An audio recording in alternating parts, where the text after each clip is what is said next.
నమస్తే అండి బోసుకుమరి. అంబటి రాంబాబు గారి మీద దాడి జరిగిన తర్వాత, ఆయన అరెస్ట్ చేసిన తర్వాత అంబటి రాంబాబు గారి కూతురు బయటకు వచ్చింది. బయటకు వచ్చి మేము కాపు మహిళలము ఒంటరిగా ఇంట్లో ఉంటే మా మీద దాడి చేశారు. మా మీద దాడి చేసినటువంటి వాళ్ళు ఎవరో తెలుసు. మీరు ఇది చూస్తా ఊరుకున్నారు. మీరు దీనికి సపోర్ట్ చేశారు అనేటువంటి విధంగా ఆమె కూడా కాపులు రెచ్చగొట్టేటువంటి ప్రయత్నం చేసింది. Okay, done. ఇప్పుడు ఆమె ఎందుకు ఇలా మాట్లాడింది అనేటువంటి విషయాన్ని చూస్తే, పవన్ కళ్యాణ్ గారు ఇక్కడ ఉన్నది మేము కాపులమి, మా మీద టీడీపీకి సంబంధించినటువంటి కమ్మస్ మా మీద దాడి చేశారు కాబట్టి మీరు వాళ్ళకి మద్దతుగా ఉన్నారు.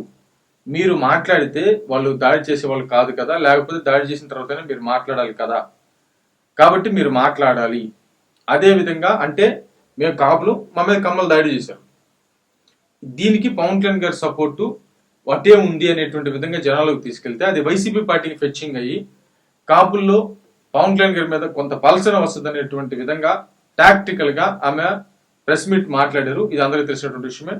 ఇది పెద్ద విషయం లాగా, ఇది ఎవరికి చిన్నపిల్లలకు కూడా అర్థమైంది, కానీ ఇది పెద్ద టాక్టికల్ విధానం లాగా అంబటి రాంబాబు గారి కూతురు చాలా తెలివిగా మాట్లాడారు, చాలా కరెక్ట్ అనేటువంటి విధంగా అందరూ కూడా కొంతమంది వైసీపీ సంబంధించినటువంటి వ్యక్తులు మాట్లాడుతున్నటువంటి పరిస్థితి అయితే ఉంది సోషల్ మీడియా వేదిక. దాన్ని తీసేయి. ఇక్కడ మనం అర్థం చేసుకోవాల్సింది ఏంటంటే, మనం గమనించాల్సిన విషయం ఏంటంటే, పవన్ కళ్యాణ్ గారు నవ్వొస్తుంది నాకు. పవన్ కళ్యాణ్ గారి ఇంట్లో ఆడపిల్లల మీద, చిన్న చిన్న బిడ్డల మీద ఘోరాతి ఘోరంగా ట్రోల్ చేస్తూ ఉంటే, మాట్లాడుతూ ఉంటే, ఏ రోజన్నా మీ నాన్న సపోర్ట్ ఇచ్చడమ్మా? ఏ రోజన్నా మీరు సపోర్ట్ మాట్లాడరా? మీరు రాజకీయంగా ఉంటే మీరు రాజకీయంగా చూసుకోండి. ఇంట్లో ఉన్నటువంటి ఆడబిడ్డలతో మీకు ఏం పని అని చెప్పేసి ఏ రోజన్నా మాట్లాడారా మీరు? లేదు. పవన్ కళ్యాణ్ గారి తల్లి విషయమే తీసుకోండి, ఎవరైనా సరే, అది ఎవరు చేసేటువంటి తల్లి విషయమైనా, లేకపోతే భార్య విషయమైనా, లేకపోతే చిరంజీవి గారి విషయమైనా, ఇంట్లో ఆడవాళ్ళ విషయమైనా, ఎవరైనా సరే దాడి చేసినప్పుడు మీరు ఎక్కడికి వెళ్ళారు? రాజకీయాలకు అతీతంగా బయటకు వచ్చి ఇది తప్పు అని చెప్పేసి ఏ రోజు కూడా మీరు చెప్పలేదు. ఆయన చంద్రబాబు నాయుడు గారిని పచ్చిబూతులు ఇచ్చాడు. మరి తిడితే ఇది తప్పు నాన్న అని చెప్పేసి మీరు చెప్పారా? ఇది తప్పు అని చెప్పేసి మీరు ఒప్పుకోలేదు, అసలు ఎంతవరకు ఒప్పుకోలేదు మీరు. అది తప్పు, అలా తిట్టకూడదు, అసలు ఖచ్చితంగా చాలా అంటే చాలా బ్లండర్ మిస్టేక్ జరిగింది, నోరు జారింది అని చెప్పేసి అసలు అలా మాట్లాడకూడదు. అదే మాట అంబటి రాంబాబు గారి మాట ఎవరైనా అంటే ఎట్లా ఉండిద్దమ్మా? ఒకసారి ఆలోచించండి మీరు. సరే, అది తీసేయండి. ఇప్పుడు అంబటి రాంబాబు గారు ఫోన్లు చేసి గంట, అరగంట, పావు గంట అని చెప్పేసి ఆడపిల్లతో మాట్లాడారు కదమ్మా, అది లీక్ అయింది కదా.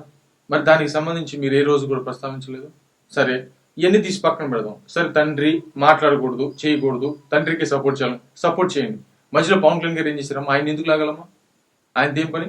ఇదిగో మా ఇంటి మీద దాడి చేయడం తప్పు, మేము ఖండించలేదా? నేను ఖండించా.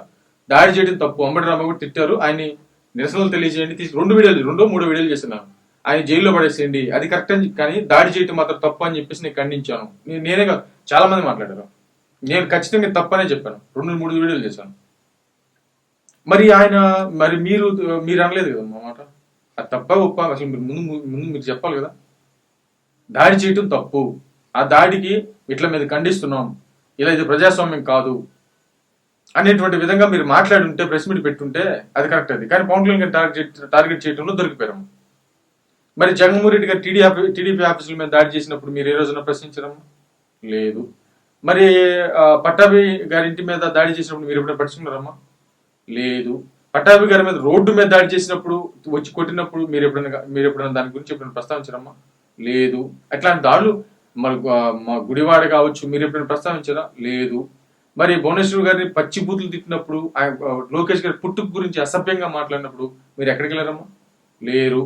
ఏమైనా సరే మీరు కనీసం టీడీపీకి సంబంధించిన తీసేసేయండి, కనీసం పవన్ కళ్యాణ్ గారిని దీంట్లో లాగాల్సిన అవసరం ఏముందమ్మా మీకు? అసలు మీరు ఏం చేశారని, ఎప్పుడు ఏం చేశారని? మీ నాన్న లేస్తే పవన్ కళ్యాణ్ గారి మీద విరుచుకుపడేవాడు, ఇప్పటికైనా పడతాడు, నువ్వు గెలవలే అని చెప్పేసి మాట్లాడాడు. మరి ఏమైందమ్మా? ఈరోజు మాట్లాడుతుంది ఎవరమ్మా? ఎప్పటికీ కూడా గెలవరు. నాకు తెలిసి అంబటి రాంబాబు గారు ఎప్పటికీ కూడా రాజకీయాలు గెలిచేటువంటి ఛాన్స్ లేవనేటువంటి విధంగా సోషల్ మీడియా ప్రచారం జరుగుతుందమ్మా. బట్ ముందు మనం మారాలి, మనం మాట్లాడేది ధర్మంగా మాట్లాడాలి. మనం అవతల ఉన్నటువంటి పార్టీలు దాడులు జరిగితేనేమో అది కరెక్ట్, అది మనం మాట్లాడం. మామూలుగా కాపు సామాజిక సంబంధించిన వాడే కదమ్మా పవన్ కళ్యాణ్ గారు కూడా. మరి ఆయన మీద దాడి జరుగుతున్నప్పుడు కనీసం మనం మాట్లాడాలి, కనీసం వాళ్ళ ఆడవాళ్ళ మీద దాడి జరుగుతుంది. మీరు వేరే పార్టీలో ఉన్నారు, కనీసం ఆ ఆడవాళ్ళ మీదన్నా జరుగుతుంటే అసలు ఆడవాళ్ళతో మీకు ఏం పని? ఏ రోజన్నా మాట్లాడారమ్మా మీరు? అసలు మీకు మాట్లాడే అర్హత ఎక్కడ, రైట్ ఎక్కడ ఉందమ్మా మీకు అసలు? ఇది చాలా మంది ప్రశ్నిస్తున్నారు. మరి ఏమైతే చూద్దాం.